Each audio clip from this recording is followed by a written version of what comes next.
Ver dinossauro. Na Estação Ciência, é? É. Estação Ciência da Lapa? Uhum. E você vai gostar? Vou. Mesmo? Sim. Olha aqui. Olha o passarinho. É. Acho que você vai gostar daqui, né? Vou.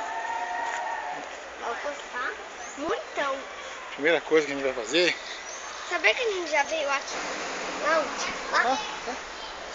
Pode ir. Não sei. Posso ir. Olha o tamanho que ele era.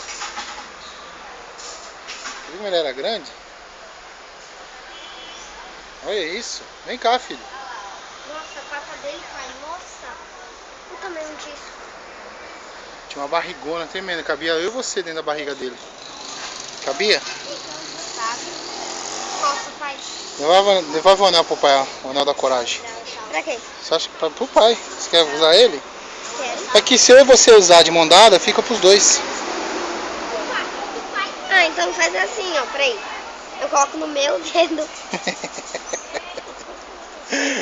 Tá bom, então. Vamos lá, então? Posso tirar foto? Mesmo? Vou tirar, então.